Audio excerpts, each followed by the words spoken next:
On a quiet riverbank in Italy, a legend took root. Romulus and Remus, twin brothers abandoned at birth, nurtured by a wolf, destined for greatness.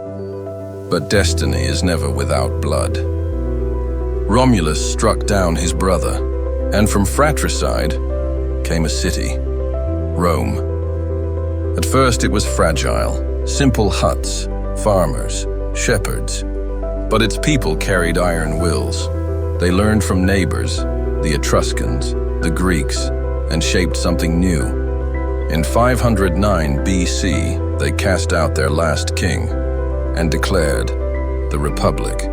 No tyrant would rule alone. Power belonged to the Senate, to the people, to law itself. Or so they claimed. For ambition is harder to chain than any king. The Republic hungered. It marched its legions across Italy. Each soldier, citizen and warrior, bound by discipline and duty. Then came Carthage, rich, ancient, and proud. The Punic Wars would last over 100 years. Rome faced elephants in the Alps, Hannibal's genius, flames upon its soil. But Rome would not yield. In the end, Carthage was erased. The ground salted, its name cursed. With victory came empire. Greece fell. Egypt bent the knee. Gaul was devoured by steel. By the 1st century BC, Rome ruled the Mediterranean world. But within, the Republic rotted. The poor cried for bread. The rich fought for power. And in the chaos, rose one man, Julius Caesar. He was brilliant, bold, dangerous, conqueror of Gaul, beloved by his legions, feared by the Senate. When he crossed the Rubicon River, he crossed more than a boundary. He crossed into legend. Rome bled in civil war. Caesar triumphed, dictator for life. But daggers waited in the Senate chamber. Et tu, Brute, and Caesar fell. The Republic died with him, and in its ashes rose the Empire. Octavian, Caesar's heir, became Augustus, the first emperor of Rome. He cloaked his rule in the old forms of the Republic. But make no mistake, he was king in all but name.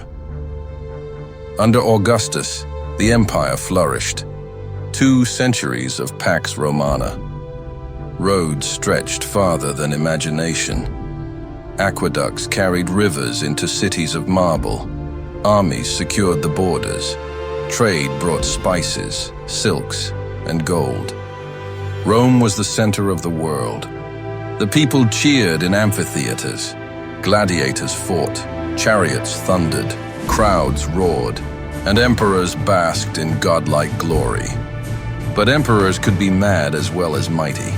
Caligula, Nero, Commodus, excess, cruelty, corruption, cracks in marble walls. Still, Rome endured. Until enemies pressed harder, Goths, Vandals, Huns. The empire split, east and west. The east would survive, shining as Byzantium. But the west weakened. Plagues struck, gold ran dry, armies rebelled, borders collapsed. And finally, in 476 AD, the last emperor fell. The Western Roman Empire was no more. The eternal city lay in ruins, but Rome did not vanish.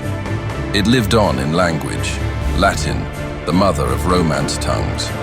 It lived on in law, the foundation of justice across continents. It lived on in art, in architecture, in imagination. Rome never truly died. It became us. So what do we learn from Rome? That power can build wonders and destroy itself. That greatness carries within it the seeds of decline. That no empire, however mighty, lasts forever. But also, that ideas can outlive empires, and stories outlive kings.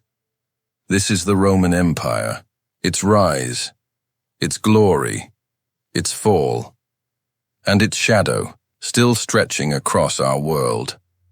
Rome is gone, but Rome is everywhere.